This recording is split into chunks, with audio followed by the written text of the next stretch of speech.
네, 스픽스의 디톡스 시작하겠습니다. 오늘 디톡스는 새로운 분을 또 모시고 할 텐데요. 김종대 전 의원, 터줏대감이시죠. 나와주셨고, 또 조국혁신당의 영입 인재, 신장식 변호사, 신장식 대변인 모셨습니다. 안녕하세요. 네, 안녕하세요. 안녕하세요. 예, 오늘 이제 조국혁신당의 돌풍, 이 배경이랑 전망도 좀 짚어볼 텐데, 먼저 전체 판세나 이런 것도 좀 같이 보면서 얘기를 나누도록 하겠습니다. 첫 번째 주제는 조국혁신당의 돌풍과 또 총선 판세 전망입니다. 잠깐 영상 보겠습니다.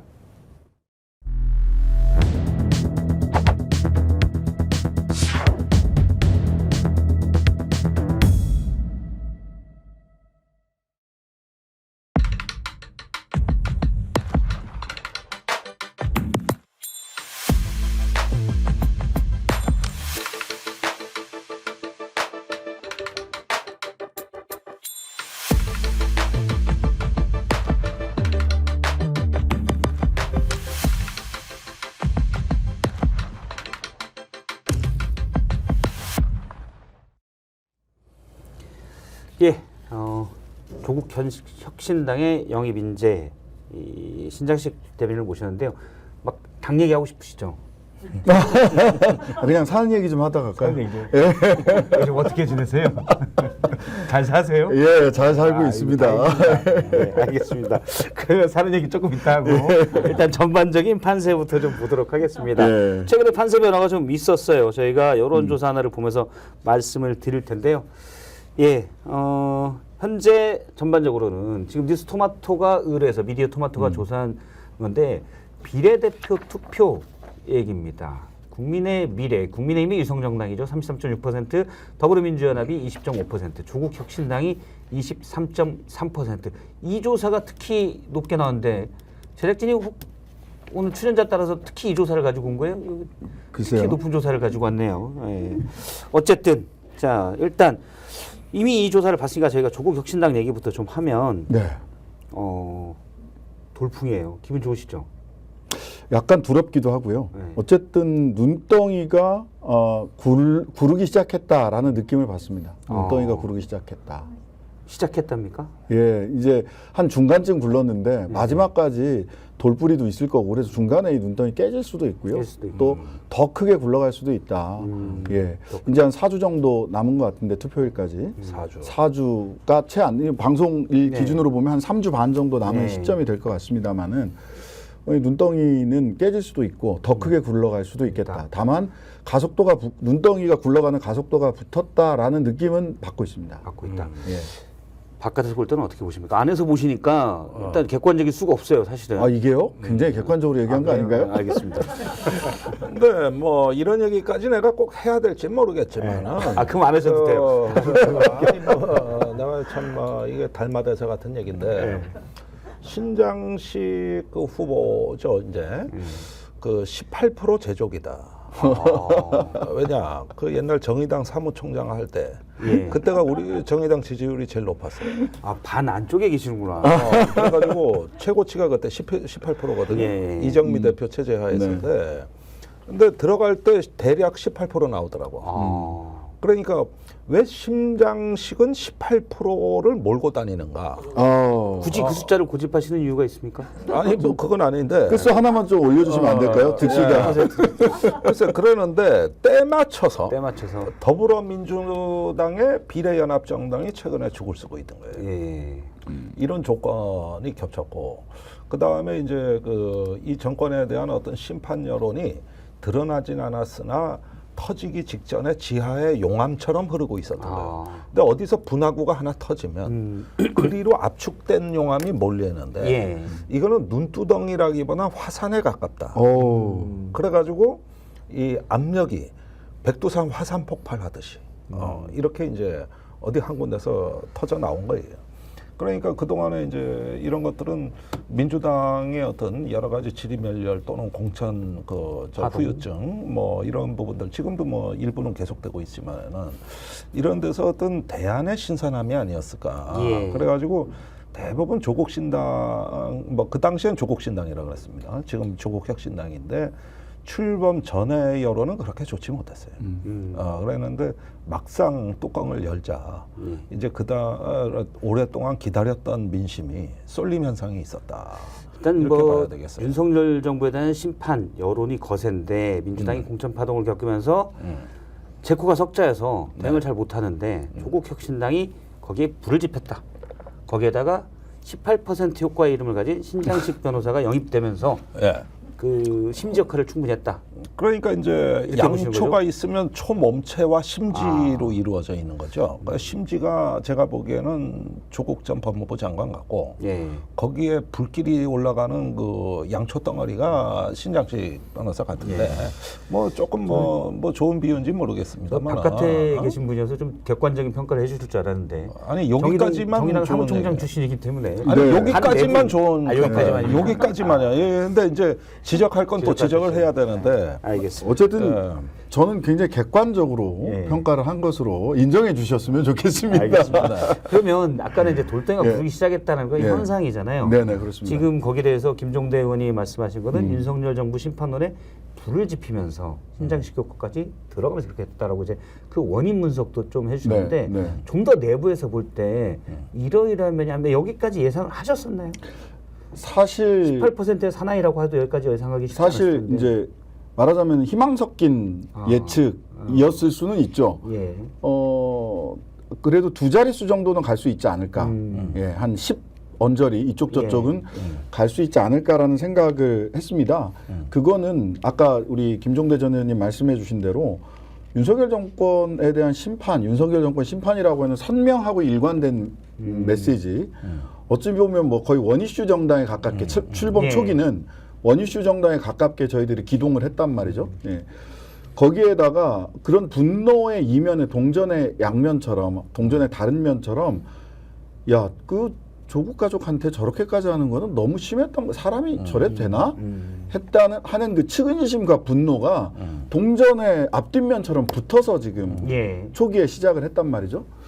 그런데 지금의 지지율 특히 뭐 이번에 뉴스토마토 아까 소개해 주신 이런 지지율 정도는 그것만 갖고는 이게 될 수가 없어요. 될 수가 없고 보시면 이 같은 조사에서 보면 개혁신당이 3.8%가 나왔습니다. 예. 이 개혁신당 3.8% 초기에 개혁신당 처음 시작할 때 거의 10%대 지지율 맞아요. 이쪽 저쪽 예. 했잖아요. 여기가 쭉 줄어드는 이유가 뭘까? 뭐 오늘 뭐 데일리안인가 그 언론 보니까 예. 그 헤드라인이 제3지대 흡혈귀 조국 혁신당이 이렇게 이게 이 표현을 좋아해야 되는지 말아야 되는지 모르겠는데 그래서 얘기하면 제3지대 피 빨아먹고 있다. 네. 그런 얘기가 있는데. 그러니까 제3세대 지지자들을 쭉 다 흡수했다라는 거죠. 근데 이제 이거는 두 가지 측면이 있는데요. 하나는 개혁신당이 처음에 이준석 대표가 윤석열 정부 내부자로서 윤석열 정부에 대한 비판을 굉장히 날카롭게 했단 말이죠. 예. 그러면서 윤석열 정부 심판을 해야 되겠다라고 생각하는 분들의 지지가 그쪽으로 갔죠. 네. 근데 이낙연 대표랑 붙었다가 그 사실 뭐 우리 법적으로는 깨끗해요. 창당 선언 한 적 없어요라고 얘기를 했지만 네. 서류는 깨끗합니다. 우리 정식 의원 아니에요. 이렇게 얘기를 했지만 일주일 만에 파탄을 맞이했잖아요. 예. 그러면서 이낙연 대표는 근데 이게 윤석열 심판 선거가 아니라 이재명 심판 선거를 하자는 것으로 국민들은 봤어요. 여기서 기조와 일관성이 한번 깨졌다라고 봅니다. 예. 예. 그러면서 윤석열 정권을 심판해야 된다는 중도층들이 이동을 하기 시작했습니다. 조국 혁신당에. 그리고 대한민국 정치사의 역사적으로 1당, 2당 말고 똘똘한 제3당한테 표를 주는 사람들이 한 13에서 25% 정도 있어요. 예. 이인재 후보 97년도에 13% 받았잖아요.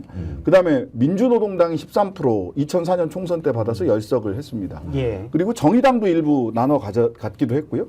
안철수의 국민의당도 안철수 의원의 국민의당도 한 뭐 25% 가까운 지지를 받았단 말이죠. 그러니까 똘똘한 제3당을 선택하는 지지자들이 있는데 그분들이 개혁신당이나 다른 제3지대에 이렇게 눈길을 돌렸던 이분들이 조국혁신당으로 눈길을 줬다. 그 눈덩이로 눈덩이가. 붙어줬다. 90점이 그렇지 않으면은 반 윤석열 정부의 구심점이 그렇죠. 조국 혁신당이 확실했기 때문에 선명하고 일관됐다. 큰 자석처럼 여기로 이런 민심들이 모였다. 그래서 이런 지금 뜻이죠. 요새 김용남 정책위 의장이나 이 방송에서 이렇게 만나면 굉장히 왜 이래? 왜 당명을 세 글자나 똑같이 지어가지고 왜 이러는 거야? 막 이래요. 예. 그렇게 얘기하고 싶으세요? 세 글자 같으면 혁신당이 같다는 건데 우리는 조국 혁신당이지만 거기는 그럼 개 혁신당입니까?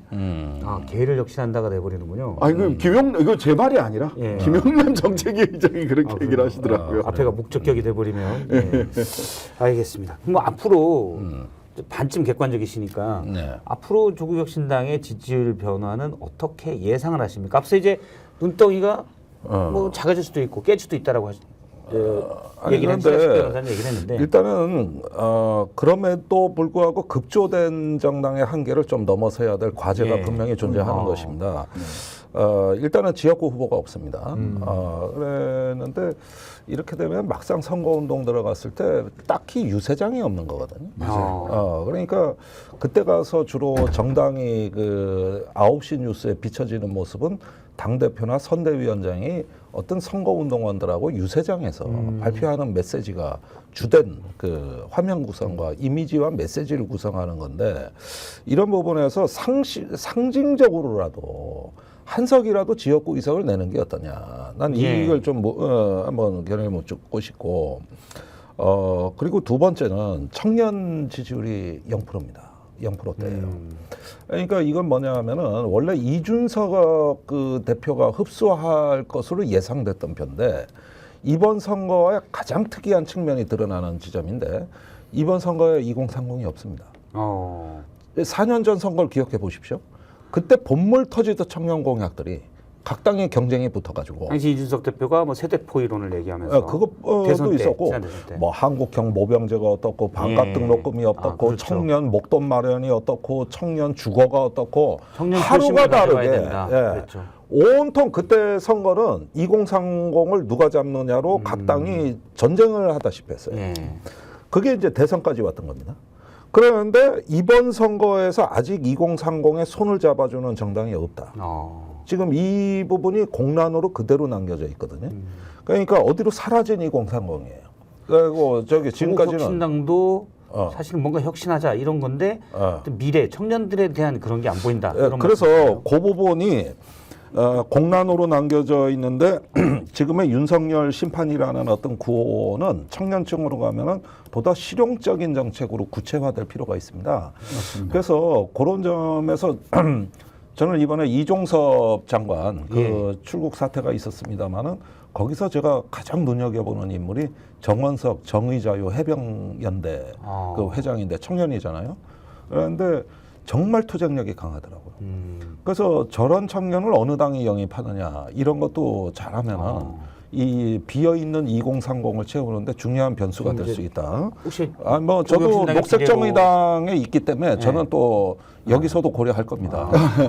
그러니까 이런 부분들이라든지 그러니까 우리가 통상적으로 선거에서 얘기하는 많은 주제가 누락된 채로 지금 심판이냐 정권 지원이냐 이걸로 지극히 단순화돼 가지고 이 선거에서 감당을 해내야 되는 수많은 의제와 전략들이 누락되고 있다는 것은 무슨 뜻이냐? 선거 본선에 들어갔을 때 의외의 변수가 많다는 뜻입니다. 그래서 이 점을 좀 명심해야 될 것 같고 마지막으로 조국 혁신당의 이제 비례 경선에 대해서 제가 좀 드리고 싶은 말씀은 이거는 투표를 하면은 볼 것도 없이 조국 신장식의 표가 쏠린다는 건 상식이에요. 그렇지 않습니까? 그런 말씀하지 마십시오. 정말로 지금 비례를 많은 분들이 101명 구름처럼 몰려들어서 내가 조국혁신당의 비례대표를 하겠다. 그러면은 여기서 문제가 뭐냐면은 어떤 그 특정인한테 표가 과도하게 쏠리면은 똑같은 조건에서 경선을 한다는 것이 논리적으로 맞지 않습니다. 왜냐하면 기울어진 운동장이 되니까. 그래서 저는 좀 어느 정도 당을 이끌고 가는 지도급들이 이거는 전체를 경쟁 명부로 할 것이 아니라 그래도 6, 7, 8, 9, 10 뭐 이런 어떤 부분은 전략 명부를 마련해서 거기에 조국 대표가 이렇게 내가 8번, 10번 이렇게 목표 의석의 경계선에 해당되는 거하고 밑에서 치고 올라가는 게 이게 오히려 공정한 게임이라는 거예요. 원래 이제 명분 세워놓고 경선하는 방식인 거죠 지금. 네네. 그 뒤에서부터 쭉 말씀을 드리면 비례 경선은 지금 당원 플러스 국민에서 당원 5, 국민 5 이렇게 이제 가려고 하는 거고요. 당원 지금 이미 이제 방송하는 시점에서는 그 국민선거인단 모집이 끝나고 14, 15, 16일 모집을 하고 17일, 18일 투표 중입니다. 투표 중인 거고요. 원래 보통은 뭐 담합이나 이런 걸 막기 위해서 1인 1표를 하지 않습니까? 그렇죠. 예. 근데 남자 둘, 여자 둘을 뽑기로 했어요. 투표권을 주기로 한 이유가 뭐냐면 1인 4표. 예, 1인 4표인데 남성 명부, 일반 명부를 놓고 보면 조국 그 후보에게 지나치게 표가 한 군데 1인 1표면 몰릴 수 있거든요. 그러면 나머지 명부의 순위가 굉장히 적은 표로 순위가 결정될 수 있기 때문에 이번 선거에서는 일단 1인 2표를 하기로 한 거고요. 그다음에 한 표는 뭐 조국 대표한테 갈 걸로 보고 나머지 한 표를 누가 가져가느냐 일단 남성은 뭐 일단 한 표는 신장식에게 오고 나머지 한 표를 누구에게 줄 거냐라가 됐으면 그럴 수도 좋겠다라는 있고. 말씀을 드리는데요. 지금 투표 중이니까 참조하시고요. 예. 그런데 날짜 잘 잡으셨네. 아, 글쎄. 예, 투표 중입니다. 내일까지 투표입니다. 방송일 기준으로. 예. 일단 이 원칙만을 딱 조국 대표랑 저도 이제 상의를 하면서 여러 가지 이야기를 하지 않았겠습니까? 그런데 원칙만을 계속 반복적으로 얘기를 해요. 그 양반이 그분이 민정수석 출신이라 그런지 진짜 입이 무거워요. 예. 말씀을 뭐 다양한 분야에서 넓게는 하는데 핵심적인 부분에서는 입을 꾹 닫아요. 당원과 국민들의 뜻이 우선이라는 원칙을 얘기해요. 근데 원칙에는 항상 예외가 있게 마련인데 일단 지금은 당원과 국민의 뜻을 따르는 것이 원칙이다. 전략적 판단과 그 예외적 상황에 대해서는 전혀 말씀을 하지 않으시고 더군다나 이런 거는 투표 기간이 전에는 아예 일체 관여하지 않겠다. 일단 원칙대로 간다. 그리고 그 이후에 지금 말씀해 주신 부분들을 포함을 해서 여러 가지 전략적 고려는 저는 있을 수 있다라고 생각을 합니다만은 이건 전 개인의 견해입니다. 개인의 견해니까 그렇게 좀 보시면 좋을 것 같고 그다음에 청년 관련돼서 저는 좀 깊이 고민해 볼 필요가 있다라고 생각을 합니다. 저도 뭐 있었던 정당이니까 그렇긴 하지만 양당이 그때 그렇게 청년을 앞세웠지만 그 결과 청년 정치는 유호정이었고요. 유호정 전 의원이 됐습니다. 이미. 전 의원이었고요. 그다음에 이준석 대표에 대해서도 뭐 평가가 엇갈리는 부분이 있죠. 젠더 갈등을 갈라치기, 젠더 갈라치기 이런 부분들이 있을 수 있습니다. 그래서 과거에 청년을 호명했으나 청년을 쓰고 버렸던 게 아닌가. 그러면 그 반성을 어떻게 하고 어떻게 대안을 마련할까에 대해서 조국혁신당 입장에서 굉장히 고민을 많이 하게 됩니다. 왜냐하면 그 지지율이 상대적으로 낮아요. 뭐 극단적으로 갤럽 조사 같은 경우는 뭐 거의 뭐 0에 가까운 수치가 나오기도 했는데 다른 조사는 또 두 자릿수 이상 나온 조사가 또 다수 있습니다. 갤럽 조사 같은 경우는 조금 튀었다 싶기는 합니다만은 근데 분명한 건 40대 50대에서는 1등 2등을 한단 말이에요. 비례 투표율에서는 비례 지지율에서는. 근데 20대에서는 그 절반이나 3분의 1 수준밖에 안 나오는 게 또 현실입니다. 그럼 어떻게 청년들과 소통을 할 거냐라는 거를 이제 정책을 통해서 보여드리겠다. 좀 기다려달라라고 하는 말씀 하나 드리고요. 그 다음에 저는 솔직히 이번에 이거는 제 개인적 견해입니다만은 40대 50대들이요. 가장 진보적인 세대고요. 이중 돌봄 세대입니다. 예. 노인들도 그 어르신들 자기 부모 세대도 돌봐야 되고요. 아이들도 아직 독립하기 전입니다. 이중 돌봄 세대들이 가장 삶의 부담을 많이 겪고 있고 그래서 50대 남성의 사망 원인 1위는 극단적 선택 자살입니다. 아 그래요? 예. 중년 남성들의 사망 원인 1위가 뭐 음주로 인한 뭐 간 경화 뭐 이런 게 아니라 실제로는 그렇거든요. 그 삶의 무게를 견디지를 못하는 거예요. 근데 우리는 청년과 노인들에게 뭘 해주겠다. 현금 특히 노인들에게는 현금성 복지 얘기를 많이 하잖아요. 뭐 10만 원은 15만 원으로 15만 원은 20만 원으로 이런 얘기를 하는데 그게 물론 어르신들에게 도움이 되지만 실제로 이중돌봄 세대인 40대 50대들에게 그 이중돌봄을 덜어주는 정책을 우리 사회는 고민해 본 적이 있는가. 그냥 각자 알아서 니들이 지금 한국 사회의 중추니까 각자 알아서 견뎌라.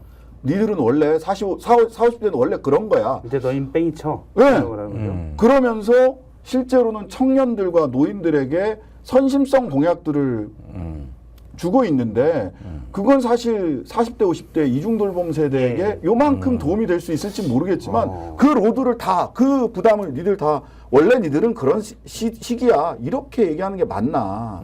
그러면은 사실은 조국혁신당의 타깃은 분명한 사실은 윤석열 정부 심판. 네, 좀 더 그렇습니다. 구체적으로 하면 조기 종식을 주장하고 있는 거고 네. 세대의 지지 기반이라고 하면 낀 세대인 40, 50대를 지지 기반으로 하고 있다. 지금 뭐 명확하게 그렇게 드러나 있습니다. 예, 그건 뭐 데이터로 저도 확인되는 사실 거니까. 조국 그 신당에- 특징이 있다는 건 뭐 의견 뭐 이해도 가고 나쁜 것도 아닌데. 전 사실 비판적이긴 한데 조국혁신당에. 네. 근데 지금 50대인 저로서는 살짝 솔깃한 마음도. 예. 낀 세대시잖아. 이중돌봄 세대시잖아요. 아니 사회자가 이렇게 쉽게 설득되는 저기 방송이 이게 좀 공정한 진행이 안 되는 거라고. 귀가 얇아가지고. 아니, 마음이 움직이면 그냥 솔깃해요. 움직이게 두세요. 제가 귀가 얇아서. 아, 나 방송 진행해 나까지 해봤네 그러고 보니까 우리 다 진행자 출신들 진행자 아닙니까? 출신입니다. 아니 그래서 일단 쉽게 네. 설득당하지는 마시라는 예. 당부를 드리면서 예. 말씀을 이어가 보자면은 저는 그 40, 50대에 대한 진단은 정확하고 네. 분명히 그 일리가 있다 이런 거는 내가 이제 인정한다는 지금 뭐 갓 전제하에서 50대시잖아요. 예. 갓 50대. 아니 자꾸 오늘 방송 진행 이상하게 아니, 자꾸 얘기하시죠. 뭔 얘기하려고 그랬더라? 어쨌든지 간에 그런데 이 저기 청년 문제는 우리 기성세대의 숙명입니다. 어느 세대가 더 고통스럽다는 걸 얘기하는 건 나는 의미가 없다고 봐요. 사실 또 우리가 청년 시대에도 뭐 민주화 운동이다 뭐다 해가지고 신 변호사께서도 굉장히 고난을 많이 겪으셨던 분이에요. 그러니까 이런 부분들을 어떤 세대적 서사로 엮어다 보면 다 할 말이 있는 거고 네, 맞습니다. 비교는 네. 적절치가 않다. 그러나 여기에 대해서는 우리가 좀 보여줘야 될 품격은 일종의 책임 정치입니다. 네. 청년을 위한 어른의 자세를 보여야 된다. 그렇죠. 그건 책임 정치의 영역이에요. 그래서 50대가 이렇게 많이 죽는 건 니들 몰랐지 이런 얘기 해서는 안 돼요. 아유, 저 그런 그래서 말씀 드리는 거 그런 아닙니다. 부분이 네. 아니고 청년 부분은 이제 우리 미래의 성장 동력이자 경쟁력이고 우리의 미래면서 우리가 남긴 유산을 지켜야 될 세대이기 때문에 하나의 어떤 책임성에서 따지면 여기 그래프에 나와 있는 정당들 전체가 무책임합니다. 제가 보기에. 예. 그리고 이렇게 정치권 바깥으로 무관심의 영역으로 밀려나는 거는 이 선거의 비정상성을 드러내는 거예요. 그러다 보니까 정권 심판이냐 지원이냐는 프레임에 어느새 우리도 갇혀버린 고정관념은 경계해야 된다. 선거라는 것은 모름지기 예. 국민을 이 어떤 그 참여의 광장으로 소구하고 또 그들의 손을 잡고 가는 것이 정당의 본분이거든요. 그래서 사라진 선거는 이건 심각한 문제라는 건 문제점은 나는 공유하는 것이 또 어떠냐. 듣고 보니까 의원님 말씀이 또 맞는 거 아니에요? 예, 이런 말씀을 드리고 싶고요. 그럼 왜 이렇게 됐느냐? 이게 바로 파괴된, 폐허가 된 정치에서 일어나는 현상이에요. 그러니까 저는 조국 신당 같은 경우는 어떤 그 끓는 용암, 지하에서의 끓는 용암이 분출되기를 기다렸던 일종의 화산이었던 겁니다. 예. 그리로 터져 나온 거예요. 그러면은 이것이 이제 분출을 하고 하면서 화산이 터지면은 주변의 지형을 바꾸는 거거든요. 그게 바로 이번에 정치 지형을 바꾸는 중요한 하나의 사건이다. 저는 이렇게 평가를 하고 그 위에서 또 우리가 살아갈 미래를 이야기해야 되는데 역시 심판을 초월해서 정당이나 정치인의 가장 기본 덕목은 비전 제시입니다. 네. 그런 면에서 심판을 넘어서 더 좋은 나라 이렇게 또 우리가 통합해서 가자는 게 난 그게 김대중 정신이라고 봐요.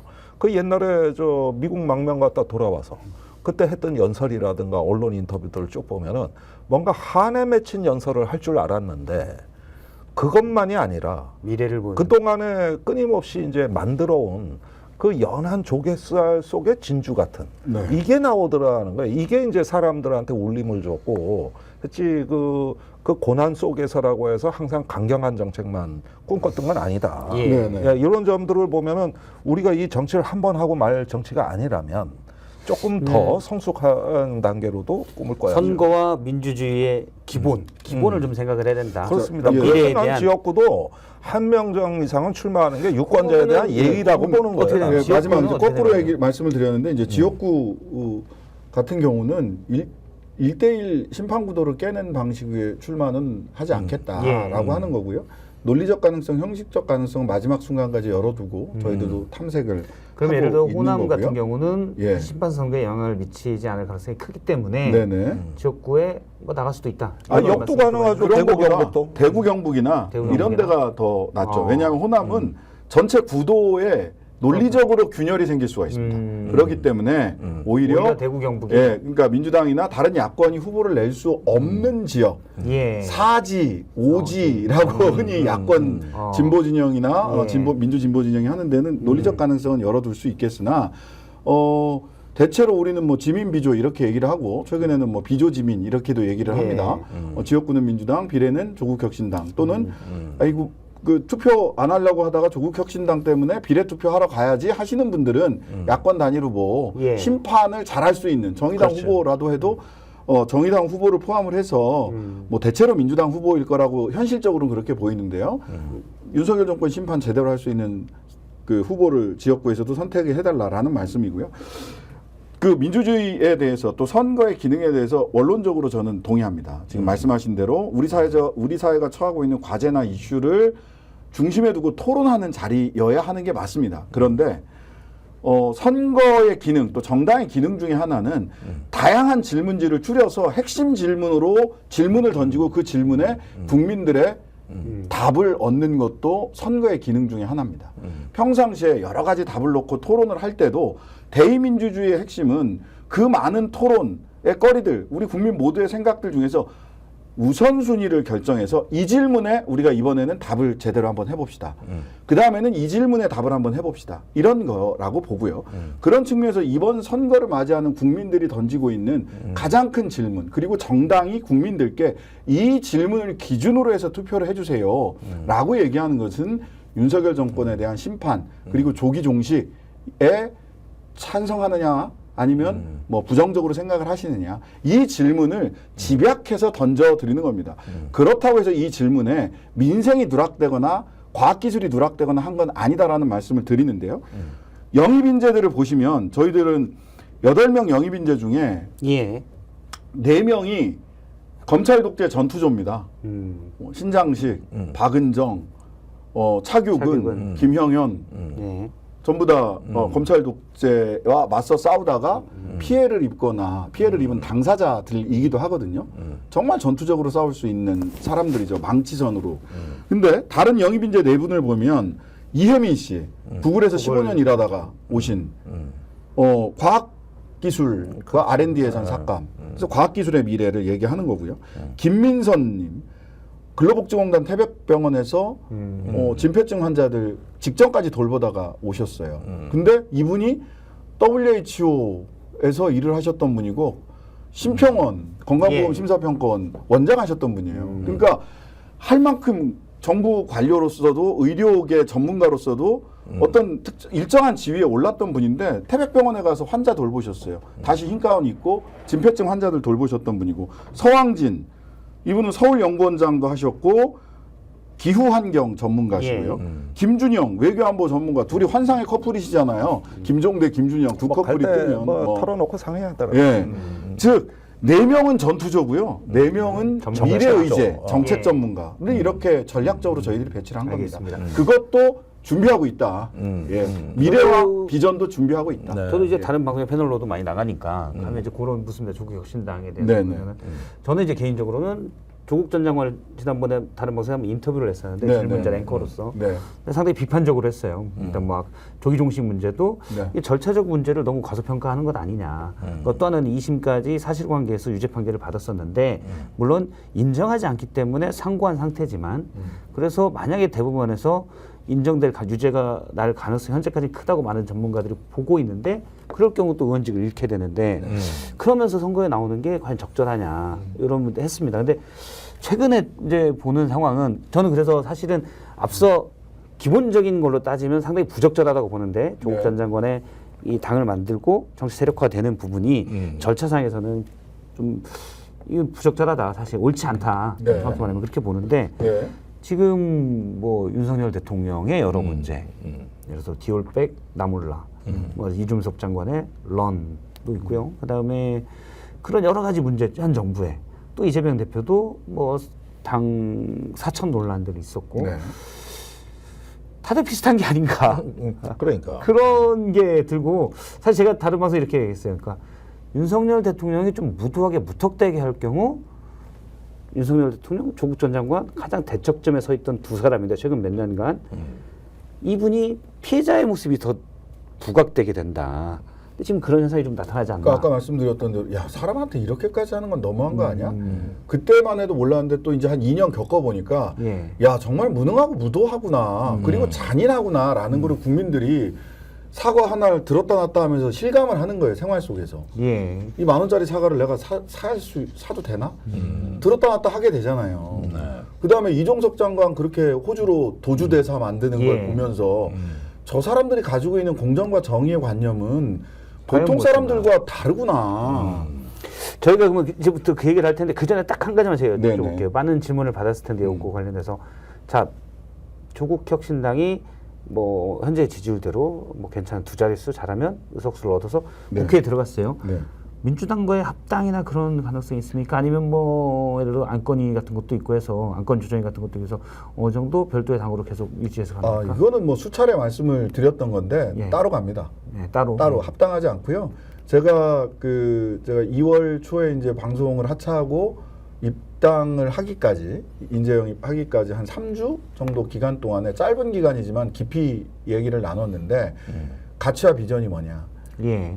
이 당의 방향은 뭐냐, 그러니까 민주당과의 관계가 뭐냐라는 거였고 그 다음에 하나는 이 당의 기동 방식이 뭐냐, 난 전투정처럼 가야 된다라는 건데 이게 굉장히 공감이 금방 됐어요. 특히 공개적으로 제가 마지막으로 같이 해야 돼, 같이 할 수 있겠다, 내가 조국과 함께 길을 걷겠다라고 판단을 했던 핵심적인 이거는 어떤 계기가 있었냐면 조국 대표가 제가 없는 뉴스아이킥에 출연을 하셔가지고 인터뷰를 하는데 정의당을 대체하는 진보적 강소 정당이 목표다. 예. 이 얘기는 이제 따로 간다는 얘기이고 그다음에 노회찬의 제출공화국, 노무현의 진보의 미래, 유러피안 드림을 그 자리에서 또 그 인터뷰에서 얘기를 했어요. 사전에 나눴던 이야기와 맥락이 같은 얘기였고 민주당과 합당보다는 안건조정회의 등을 통해서 말하자면 의회 안에서도 쇄빙선의 역할을 할 수 있는 조금 더 왼쪽에 제3정당의 필요성, 현실적 필요성, 그 다음에 가치와 비전에서의 필요성. 녹색정의당 현역이 계시는데 네.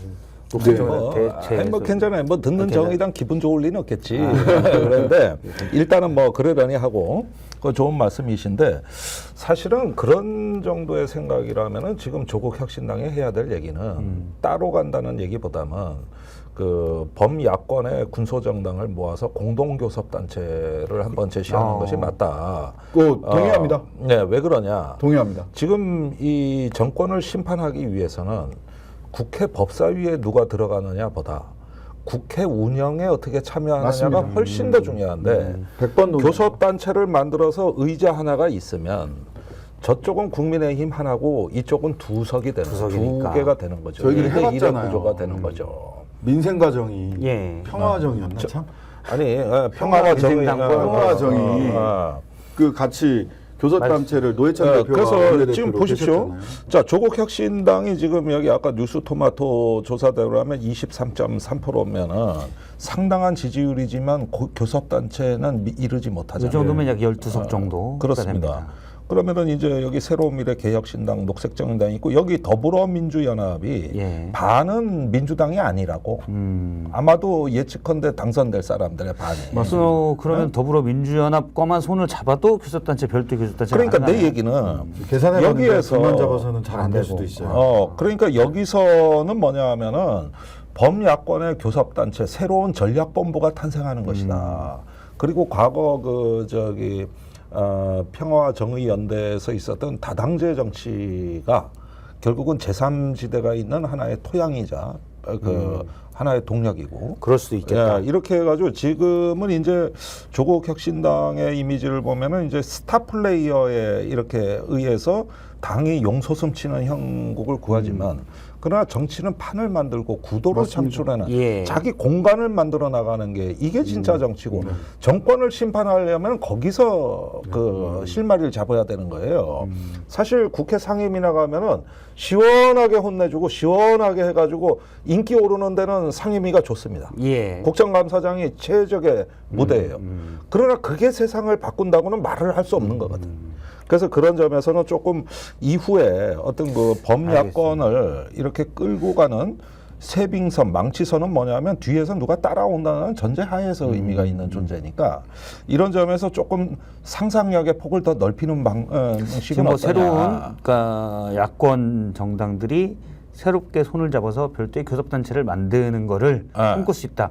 그러면 그런 얘기죠. 의견을 내셨으니까 개혁신당도 거기에 같이 할 수 있습니까? 개혁신당은 이준석 당이고 그러니까 그래도 어쨌든 야당인데. 아니 그러니까 지금 저기 뭐냐 이준석 대표가 거의 뭐 녹색정의당하고 다를 바 없는 지지율을 보이는 이유는 예. 그 저기 윤석열한테 탄압받으면서 대구의 김광석 거리에서 외치던 이준석과 네.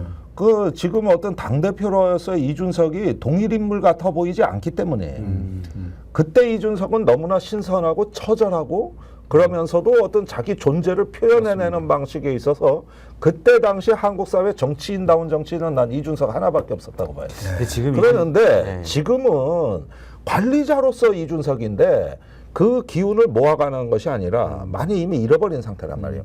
그렇지만은 아무래도 최상병이나 이종섭 장관에 대해서 이제 나오는 메시지나 이런 걸 봤을 때 상당히 많은 주제는 여전히 이 정권 심판의 대우에서는 겹친다. 그러니까 나중에 가서 얘기입니다만은 일단은 이런 것들 누가 선도적인 비전을 제시하느냐 문제 아니겠어요? 예. 예, 그래서 이건 뭐 선거 이후 구상이니까 뭐 좀 시간이 알겠습니다. 있는 문제고. 이런 지금 부분들은- 말씀하신 내용에 대해서 저희가 이제 이 다른 문제도 얘기를 해야 돼서. 이제 마지막으로 한 말씀만 드리겠습니다. 말씀하신 내용에 대해서 100번 동의하고요. 다만 지금 조국혁신당은 아까도 말씀드렸다시피 이 눈덩이가 속도가 붙기 시작했지만 중간에 깨질 수도 있고 또 더 커질 수도 있습니다. 깨지진 않을 거예요. 예, 더 겸손한 자세로 일단 저희들은 공식 목표 예. 의석수가 10석이니까 10석을 기반으로 해서 10석을 만들어 주신다면 그 이후에 어떻게 국회 안에서 세빙선의 역할을 할 것이냐는 우리 김종대 전 의원님이 해주신 그 말씀과 상상력을 충분히 아주 깊이 새겨서 새로운 구상을 해보겠다. 저희들은 지금 10석이 목표입니다. 예. 많이 도와주십시오. 잘 될 겁니다. 아니 사실은요. 예.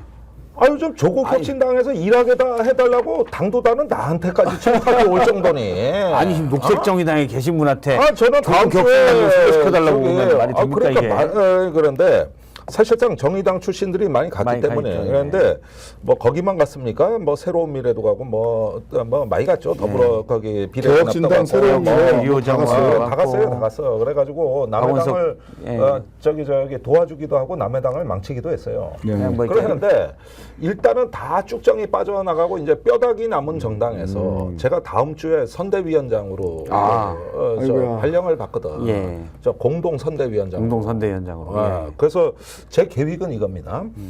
일단은 호주에 이종섭 추적단을 파견한다. 정의당에서 녹색 정의당. 정의당에서 녹색 정의당에서. 그러니까 같이 갈 땅이 있으면 같이 가도 되고. 그래서 저기 우리가 이제 고발은 해놓은 상태 아닙니까? 네. 그랬는데 아무래도 현지로 가서 내가 직접 끌고 오든지 아니면 저 면전에서 내가 아이 선대위원장이 또 그렇다고 호주까지 가는 아니 거. 그래서 저보고 제가 대신 그래? 돈은 누가 특별히 내냐? 하는 일도 없으니까.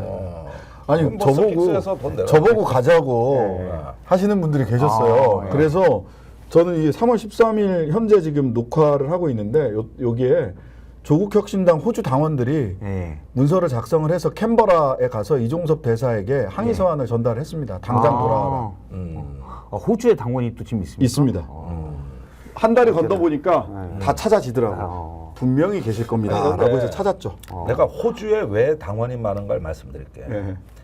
호주가 경도상으로 우리하고 비슷해요. 예, 예. 시간이 일치한다 이거예요. 예. 그러면은 대부분 유튜브라는 게 시차가 있기 때문에 예컨대 아침 방송을 뭘 하면은 저 유럽은 한밤중일 거 아니야 미국이나 그러다 보니까 아무래도 그쪽의 청취율은 떨어진다고 봐야 돼. 떨어지는데 동접자가 적은 예. 거예요. 근데 나도 유튜브를 하면서 항상 미스테리가 그거였어요. 왜 이렇게 동접자 중에 호주 교민들이 많을까? 호주가 어느 날 이제 시차가 우리하고 생활 리듬이 같구나. 시차가 그 2시간입니다. 제가 그 호주 당원들이랑 얘기를 하면서 이게 시차를 딱 살펴보니까 우리보다 2시간 더 빨라요. 그러니까 별 부담이 없고 지금 호주 얘기 이렇게 해도 됩니까? 아니, 이제 이제 호주 얘기 하려고 해요. 예. 아니, 자, 저희가 영상을 하나 보고 영상이 하나 있어요. 네, 준비된 영상이 있어요. 저희 제작진이 만든 영상이 있어. 영상을 보고 호주로 간 이종섭 전 국방부 장관에 대해서 얘기를 해보도록 하겠습니다.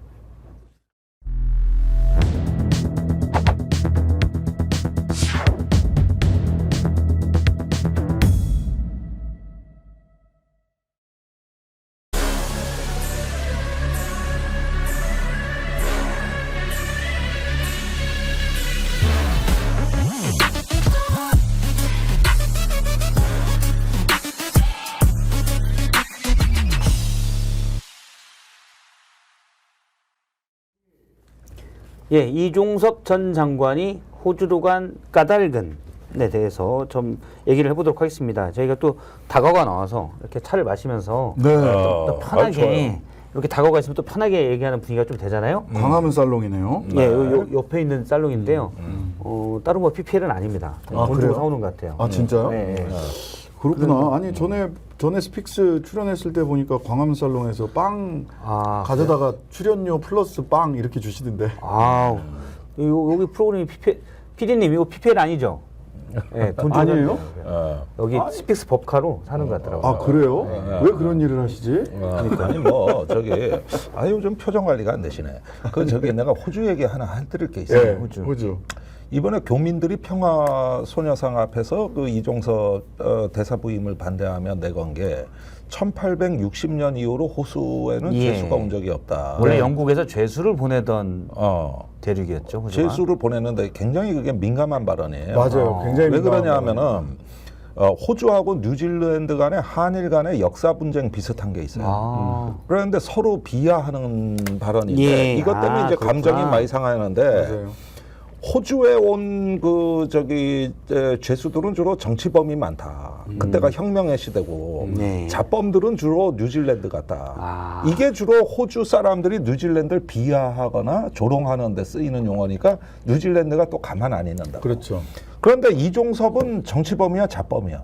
굳이 따지자면. 정치범 아닌가요?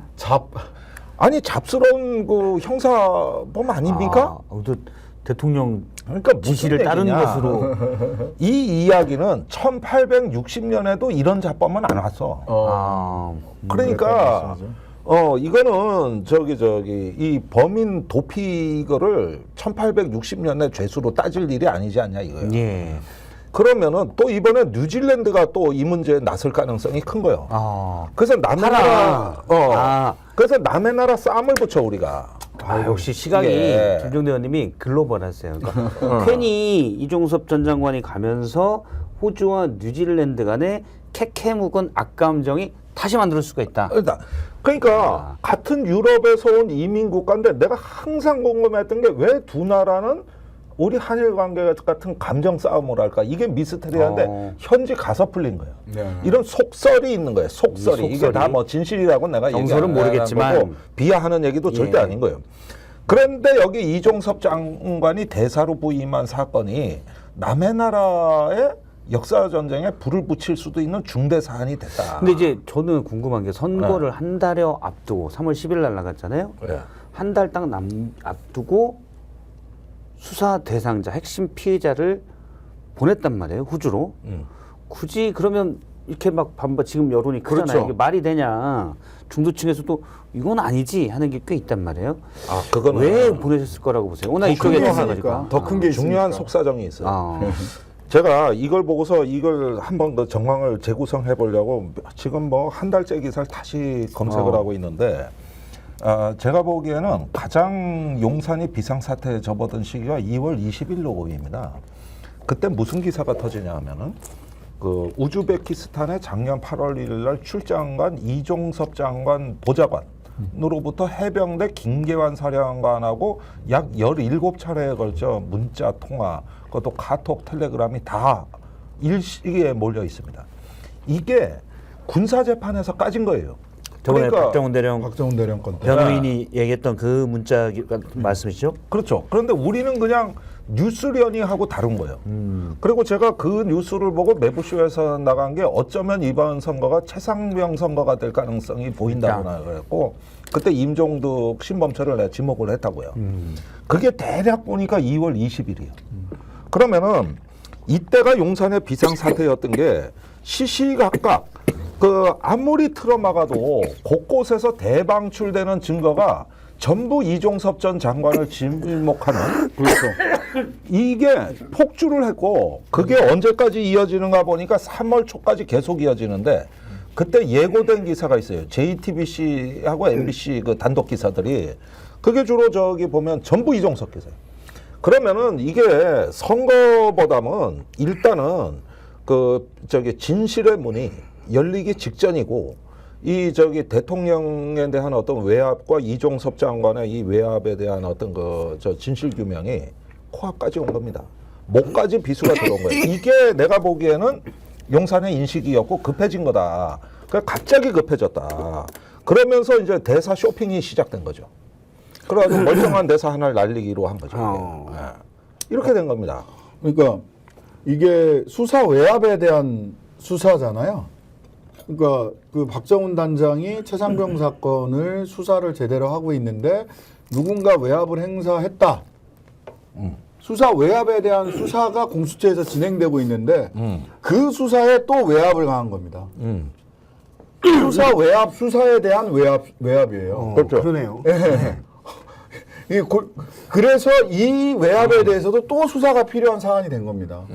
그리고 이 사안은 저는 모두가 사실 한 군데를 가리키고 있잖아요. 그 어제 MBC 단독, 그제 MBC 단독, 그러니까 그 이 저 녹화일 기준으로 3월 13일 기준으로 해서 보면 그 3월 11일, 12일 어간에 단독 보도가 쭉 나오는데 이종섭 장관이 수사를 신범철 차관이 그 해병대 수사단에다가 국방부 수사단에다가 조사본부. 예, 국방부 조사본부에다가 야, 이 수사 새로 해도 되는 거냐? 안 됩니다라고 말렸단 말이죠. 그랬더니 그럼 장관이 명령하면 할 수 있는 거냐? 장관이 명령하면은 할 수밖에 없습니다. 알았다. 하더니 장관이 명령하잖아. 명령이 나온 거야. 예. 그런 일이 있었고 그다음에 또 02800번대 이태원로 대통령실에서 전화 받고 갑자기 이종섭 장관의 태도가 바뀌는 이것도 단독으로 좀 포렌식에 나왔다는 거잖아요. 그러면은 결과적으로 수사 외압 사건에 대한 수사에 외압을 행사한 사람이 누구냐? 다 한 군데를 가리키고 있는 거예요. 아니 그런데 용산이죠, 용산. 용산. 자, 탄핵 사유가 그랬는데 될 수 있다는 겁니다. 그 길목에 이종섭 전 장관이 있는데 지금 공수처나 이런 데서 수사에서 유일하게 빠진 게 이종섭 장관의 휴대폰입니다. 제출은 했는데 거의 뭐 새로 한 거, 그건 새로 한 거예요. 의미가 없죠. 그다음에 검사들이 다 가르쳐준 수법이잖아요. 업무 수첩은 폐기했다 그랬는데 공교롭게도 요 대목만 공란으로 나와 있고 나머지 수신처는 기록이 다 하나씩 뽀록뽀록 수면 위로 올라오는 거거든요. 그러면은 수사의 저기 순서가 이건 상식입니다. 그 다음 소환 조사가 바로 들어가는 거예요. 그랬는데 공수처가 느려 터지다는 거 우리가 다 잘 알아. 그 사이에 언론하고 저쪽 박정훈 대령 재판에 법무대리 저 변호사들이 이미 앞서가고 있는 거예요. 박정훈 대령이 이제 항명죄로 재판을 받고 있는데 과연 항명을 했냐, 그러니까 적절한 명령했냐를 보려고 그렇죠. 예. 여러 기록들이 나오다 보니 여기에 수사 외압 기록들이 나오고 있었다. 나오고 있는데 이게 전부 2월 하순. 원래 작년에도 중요한 게 많이 나왔지만 작년엔 11월, 12월에 많이 나왔는데 그때까지만 해도 버틸만 하다고 봤을 거예요. 네네네. 작년에 특히 중요한 게 많이 나왔어요. 예. 그런데 올해 2월에는 거의 대방출 수준으로 나왔거든요. 그리고 그러니까 더 이상- 저기 호주로 간 다음에도 계속 지금 쏟아져 나오거든요. 예. 그러면은 보십시오. 지금 4월 3일 날 그 국회 본회의에 이제 최상병 특검안이 자동 부의된다는 올라가요. 거 예. 아닙니까? 예. 그거는 그거대로 지금 기다리고 있는데 그 직전에 지금 저기 긴급을 요하는 사태가 뭐였겠냐고. 이거는 지금 방출되는 이종섭 전 장관의 정황 증거가 너무 많아가지고 예. 방어할 수준을 넘어섰다고 본 겁니다. 그러니까 넘어섰다고 본 거예요. 예. 일단은 총선이고 뭐고 빨리 빼자. 아, 여기서 그렇죠. 터지면 더 크다. 아니 거기에다가 다 현직에 있거나 통제 범위 안에 있는데 아니면 국민의힘 저기 뭐냐 공천 받았죠. 후보자인데 임종석, 신범철. 이종섭 장관 이 사람만 민간인이야. 예. 민간인이 자연인이고. 되다가 그래서 빨리 빼고 입틀막을 해야 되는데 입틀막이 손으로만 하는 게 아니라 당근으로 하는 방법도 예. 있거든요. 당근 입틀막이라고 팍 넣어주시면 옴짝달싹 못하는 거죠. 그런데 저는 여기서 왜 그렇게 그 대통령실에서 급하게 움직였을까 보면 최근에 보세요. 그 손준성 검사 1심에서 징역 1년 받으면서 공수처에서 대통령을 입건했잖아요. 예. 고발 사주권에 1심 판결이 나니까 대통령이 입건했거든요. 사실은 한동훈 비대위원장도 입건이 돼야 되는 게 맞는데 일단 대통령 입건했어요.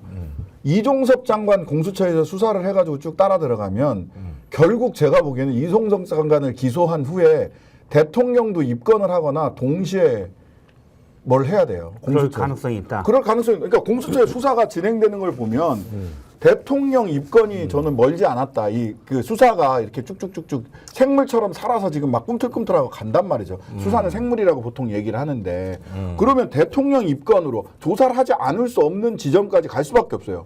누가 전화했냐 이거예요. 이거 보세요. 02800번으로 전화를 했다.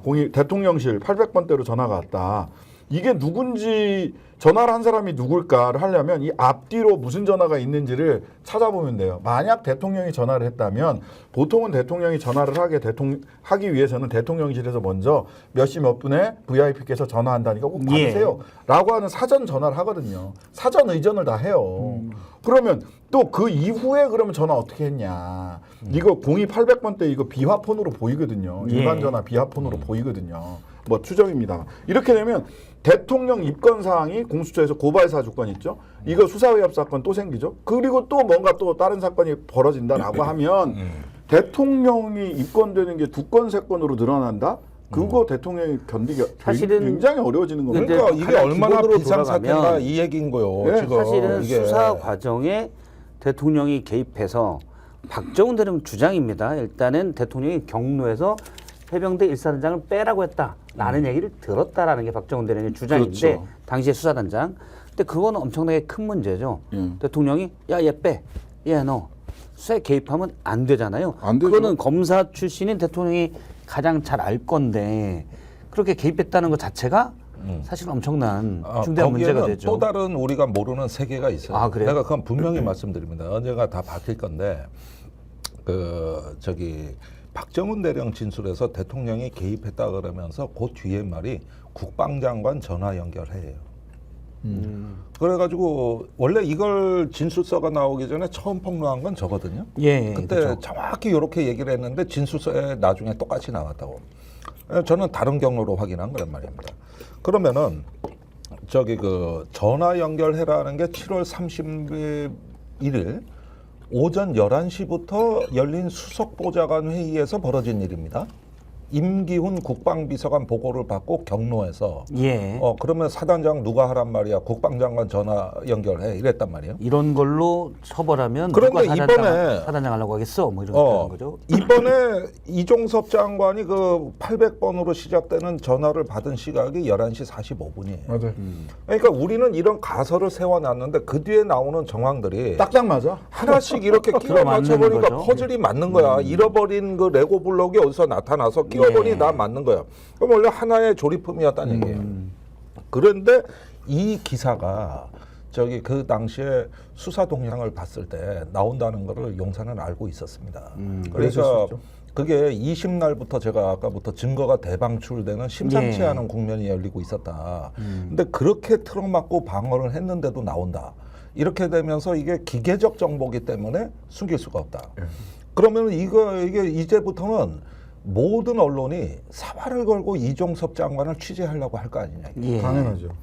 탐사팀이 일단 붙을 거라고. 그 전에도 이종섭 장관은 이제 언론이 붙으면 그 아니다 대통령 그런 거 받은 적 없다라고 얘기는 했지만 아니, 이제 그러니까 구체적으로 그때 문제는- 전화는 누가 했습니까? 어. 누구 먼저 통화했었습니까? 뭐 말이 꼬이 많은 질문 있으면 말이 꼬이기 시작해요. 아니 우선 그 전에 지금까지 장관이 국회 나와서 했던 거짓말이 네. 많이 밝혀진 상태이기 때문에 그 저기 국회 그것도 나가 법이 이렇게 아니네. 답변하셨는데 여기 기록이 이렇게 나왔습니다. 그렇죠. 지시한 적 없다 그러셨는데 조사본부에 지시하신 걸로 돼 있습니다. 이러면서 하나씩 물고 들어가면은 이게 저는 감당이 안 되는 사태가 되는 거예요. 이 이게. 부분도 주목해봐야 되는데요. 조사본부 어제 MBC 언론 보도를 보면 물증도 있지만 인증, 즉 진술이 나오기 시작한 거예요. 예. 조사본부의 조사 반원들이 관계자라 그랬어요. 예, 관계자가 이종섭 장관, 신범철 차관한테 이런 전화를 받았고 그런 걸 문의하는 전화가 있었고, 즉 이거 장관이 명령하면은 수사 다시 하는 거냐, 예. 할 수 있냐, 이런 취지의 질문이 있었고, 뭐 명을 받으면 명령을 내리면 군인은 따를 수밖에 없습니다. 그랬더니 즉각 이종섭 전 장관의 명령이 있었다는 거 아니에요. 근데 그게 수사 국방부 조사단 관계자 명의로 나온 거예요. 이게 의미하는 게 뭐냐라는 거죠. 군 내부가 사실 이게 위계 조직이고 군기가 있기 때문에 함부로 이야기할 수 없을 뿐이지 군 내부의 민심 위반은 군심 위반은 엄청나다는 거죠. 그렇죠. 그 박정훈 대령 사건을 보면 사실 위법한 명령을 따르려 하지 않았던 박정훈 대령이 처음엔 집단항명의 수괴로, 아유, 나중에는 항명죄로 기소가 돼서 재판을 상관명예 받는데, 손죄. 근데 이게 군대 내에서 야 이게 말이 돼? 그렇죠. 이게 좀 있는 것 같아요. 아니, 좀 있는 게 아니라 저는 제가 보기에는 많다고 많이. 봅니다. 국방부 조사반 관계자, 조사단 관계자 어떤 분들일지. 근데 이게 말하자면 이게 본물이라고 생각을 하는 것 같아요. 그러니까 여기서 본물이 한번 딱 터지면 여러 군데서 권력을 무도하고 무능하게, 특히 무도하고 잔인하게 행사한 사례들이 여기저기서 터져 나오지 않을까라고 하는 공포감이 선거를 앞두고 이종섭 전 장관을 비판에도 불구하고 보내버리는. 근데 일단 이제 사실 많은 국민들이 보기에 너무 네. 이제 세세하고 자세한 면도 많아서 그건 보기 어렵겠지만 일단 이건 너무 간단하잖아요. 지금 피의자이고 뭔가 수사 외압이 있었나 의심하고 있는 사람을 갑자기, 그것도 장관이던 사람을, 장관을 했던 사람을 이례적으로 저 먼 호주로 대사로 보냈다. 심지어 차관급이 더군다나- 가는 자리야 거기가. 그 차관 보고가 가는 네, 자리예요. 차관보, 차관도 차관급도 아니고 차관보. 네. 국장이나 사관보. 예, 근데 그것도 출국 금지 상태인 사람을 억지로 해제시키고. 억지로 해제시키면서, 그러면 뭔가 있구나, 말이 돼, 이게 지금 제가 볼 때 이제 이번 주에 민심인 것 같아요. 그렇습니다. 그러니까 그런 비판, 그런 말이 돼? 상식적으로 이해가 안 가. 라고 함에도 불구하고 호주로 이 양반을 뺄 수밖에 없었던 더 큰 이유가 예. 있다. 그 부분에 대해서 이제 그 김종대 전 의원과 그러니까. 말씀드린 거고, 심지어 한 가지만 더 말씀드리면 이 보니까 어제 김준영 원장 전 원장 얘기하시더라고요. 그 외교 대사 교육도 안 받고 그냥 갔다고. 원래 대사 교육을 받고 가야 돼요. 대사 교육도 안 받고 그냥 간 거예요. 부인도 예. 교육 받아야 돼. 부인도 교육 받아야 부인도. 되고. 아. 다안 받고 갔어요. 중요한 외교 활동이니까. 예, 그렇죠. 그래서 그거 그렇죠. 다 생각하고 온라인 교육을 받았다는데 그것도 거짓말이에요. 예. 거기 온라인 교육 시스템이 없어요. 예. 아. 그냥 막 얘기하는 겁니다. 그리고 왜 호주 수도는 캔버라인데 브리즈번으로 갔냐, 요 얘기도 좀 그건 뭐 나오는데. 예. 교민들은 100% 확신하는. 저희 호주에 있는 조국 혁신당 당원들하고 얘기를 해보니까 왜 브리즈번으로 갔어요? 시드니로 안 가고, 원래 캔버라는 직항이 잘 없고 예. 시드니 쪽이 직항이 제일 많지 않습니까? 가깝기도 한 4시간, 자동차로 한 3-4시간 정도 걸리는데 브리즈번에는 교민들이 숫자가 적다는 거예요. 시드니에는 시드니 촛불 행동 등에 사람이 많으니까. 사람도 많고, 우리 그 김 의원님 말씀하신 대로 시차가 적기 때문에 예. 한국 정보에 밝고 이런 분들이 많이 모여 살면서 조직화돼 있습니다. 그러면 이제 그 시드니 공항에서 아주 그 격한 환영을 그렇죠, 그렇죠. 할 수 있기 때문에 비행기에서 도망도 못 가니까. 네, 격한 환영을 겸손히 거부하고 환영 따위 없는 곳으로 조용히 가셨다. 조용히 브리즈번으로. 그렇군요. 일단 그러면 요거 하나 좀 여쭤볼게요. 저희가 마지막으로 공수처 수사는 잘 될까요? 수사는 돼야 되잖아요. 뭐 유감스럽게도 지금 공수처가 차장 직무대행 체제죠. 직무대행도 공석이래요. 예. 처장만 공석이 아니라. 그러니까 이게 지금 처참합니다, 상황이. 그리고 지금 인력 부족에다가 뭐 여러 가지 하면은 이 거대한 그 권력을 맞서 가지고 예. 이게 수사기관은 기본이라는 게 있는데 기본 정도만 제대로 해줘도 이 출국 금지 막을 수 있었는데 예. 의견은 냈다고 하지만은 그 형식적인 소환 조사라든가 오히려 형식적 어떻게 소환 보면은 조사, 제일 문제. 저기 뭐냐 그 출국에 있어가지고 기하한격이 돼버린 거예요 이거에. 저도 그러니까 차라리 이게- 소환조사 하지 말았어야 돼요. 그렇죠. 어. 저도 네. 그 강하게 이거 출국 금지 풀면 안 된다. 우리 지금 수사해야 된다라고 얘기를 했어야죠. 네, 소환 조사 그래서- 하지 말고. 근데 얘기는 했다는데 그러니까 처분은 법무장관이 하는 거니까. 근데 되게 원론적으로 하는데 아주 예. 강하게 사실 언론에도 좀 얘기하고 뭐 그런 게 다 지난 그러니까 안타까워요. 예. 안타까워요. 아니 그러니까 이게 만약에 증거인멸성 호주 대사라면은 예. 지금 호주 쪽으로도 정권이 여러 가지 또 그 저기 방탄이라든가 이런 것들 대사 관리에 들어갈 겁니다 이게. 예. 우리가 그 점을 집중 감시해야 될 영역이고 앞으로 외부 활동을 얼마나 하는가도 봐야 돼요. 그 다음에 호주에 대통령 신임장 사본을 제출했어요. 예. 참. 이 부분은 이거는 뭐냐면은 전 세계 근대 어떤 국가의 외교에서는 저는 처음 있는 일이라고 봐요. 이게 어. 보면 호주에서 보낼 때 호주 ABC 방송에도 났잖아요. 네, 그랬죠. 공영 방송에도 났는데 일단 호주의 면이 상했잖아요. 그럼 호주에서 예를 들어서 주한 호주 대사가 근데 무슨 일이에요?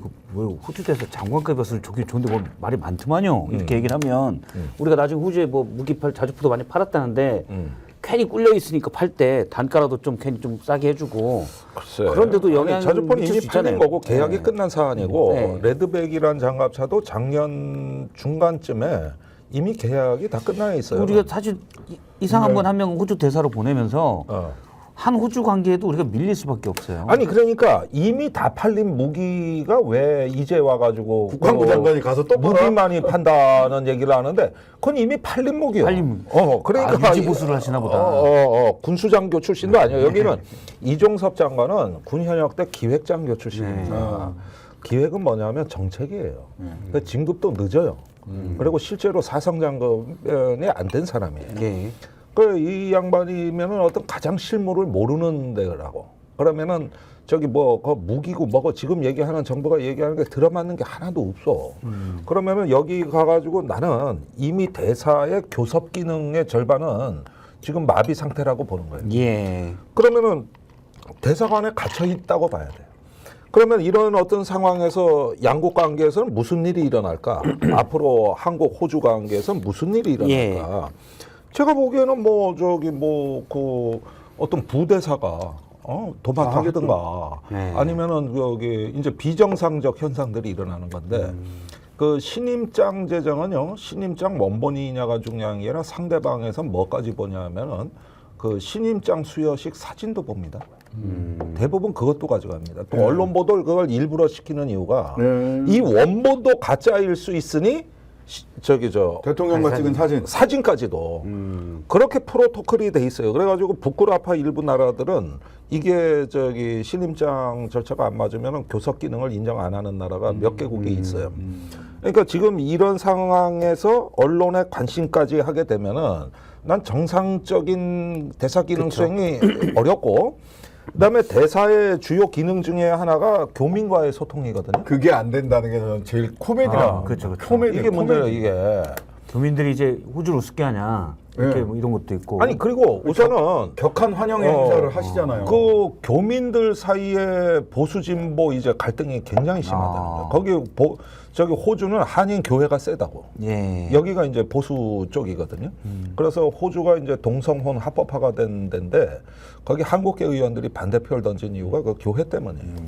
그러면은 지금 그쪽에서 또 뭐 태극기 집회가 있고 그 다음에 이쪽에서는 촛불 행동이 있고 그래가지고 지금까지 평온하게 잘 유지되던 교민 사회가 이렇게 갈라져서 이게 또 갈등을 하게 되면 대사가 안간히만 못하는 현상이 되는 거예요. 저는 이것이. 그 캔버라 호주 대사관을 한번 간 적이 있어요. 2005년경에 그 민주노동당 당대표 비서실장 할 때 이제 연방의회 초청으로 해서 뭐 의원들, 당직자들 이렇게 해가지고 각 당에 이렇게 갔는데 거기가 대사관이 괜찮습니다. 널찍하고 캔버라가 워낙 넓어요. 그 사막 한가운데다가 인공으로 조성한 인공 도시니까. 도시잖아요. 호수도 인공호수 중간에 이렇게 파놓고 해서. 근데 이제 밤 되면 완전 절간입니다. 그냥 아무것도 없어요. 공관들하고 공관 뭐 의회 이런 데 말고는 아무것도 없는 동네이기 때문에. 근데 한국 대사관은 이렇게 한국식으로 이렇게 처마도 이렇게 만들고 굉장히 그럴듯하고 널찍하니 좋더라고요. 가보니까 저녁 식사를 한 번 하러 갔는데 그 단바깥으로 나오기가 쉽지 않으시겠다.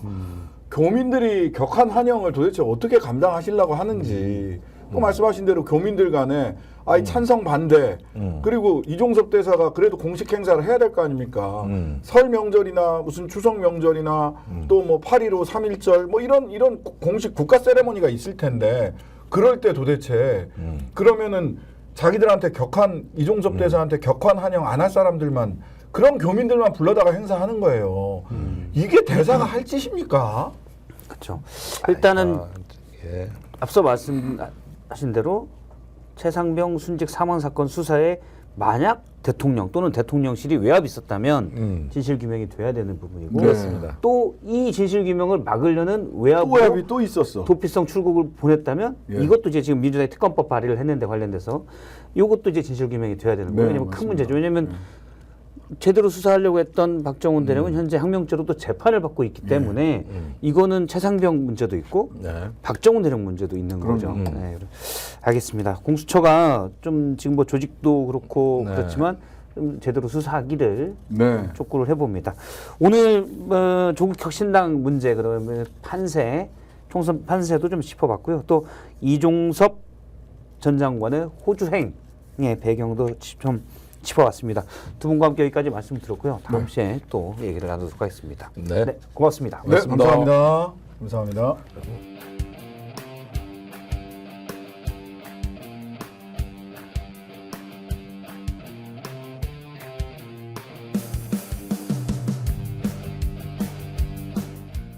구독 빠르게 가 스픽스 좋아요